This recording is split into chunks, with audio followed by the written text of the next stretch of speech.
PG&E is at it again. Last year they increased their rates by 22%.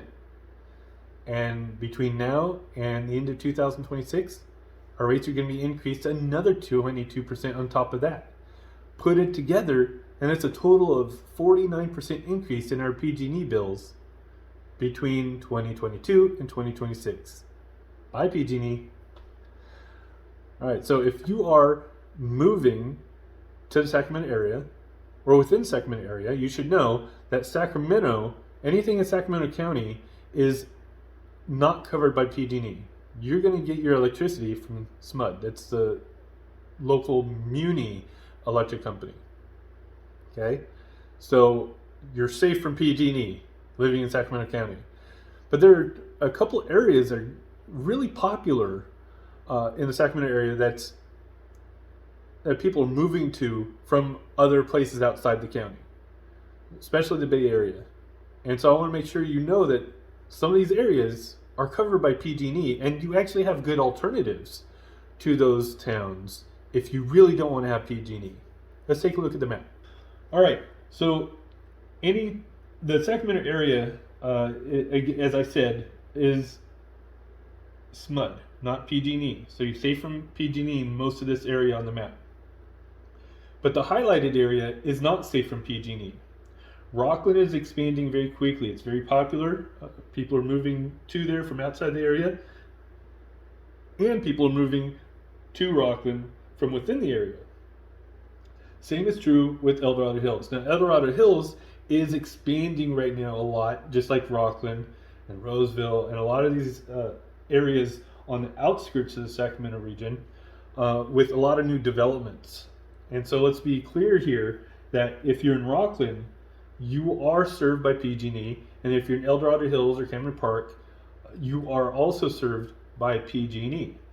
Okay, but there are great alternatives. Okay, El Dorado Hills, people who like El Dorado Hills tend to like Folsom as well.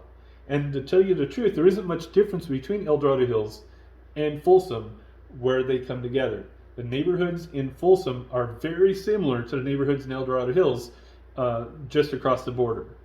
Okay, I spent a lot of time in that area driving back and forth across the county line, back and forth. You can't even tell you're in the other county.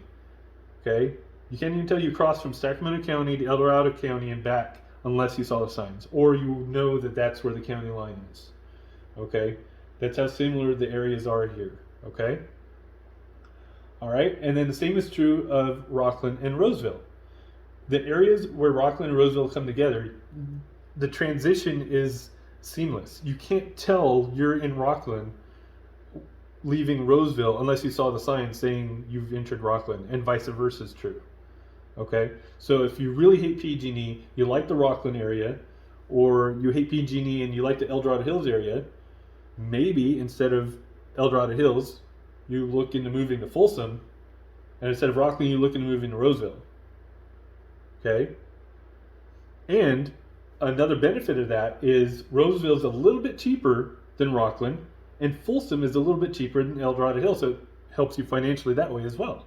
So homes are a little bit cheaper, and you pay less each month for electricity than in their counterparts. Now let's take a look at the math here. KCRA says that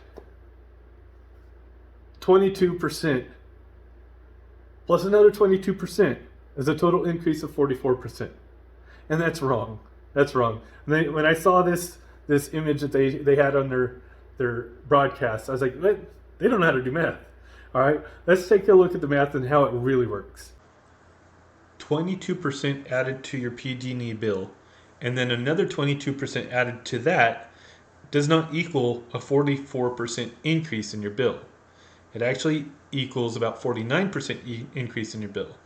Let's take a look at how the math works.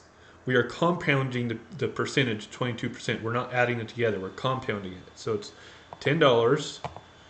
Let's say $10 times 1.22 to get us the first increase of 22%. That equals $12.20. Your bill has gone up by 22%. But we're going to take that and we're going to add 22% more to that.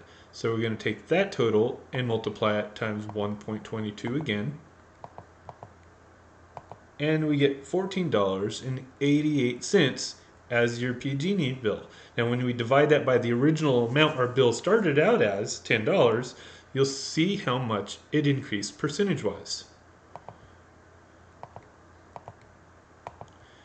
It has increased by 49%. So between the beginning of 2022 and the end of 2026, our PG&E bill will have increased by 49%. Bye, PG&E.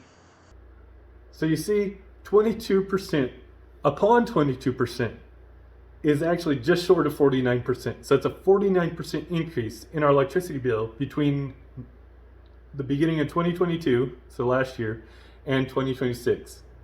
Bye, PG&E. Now, remember, a house is not a home until it's full of heart. Have a wonderful day. You deserve it.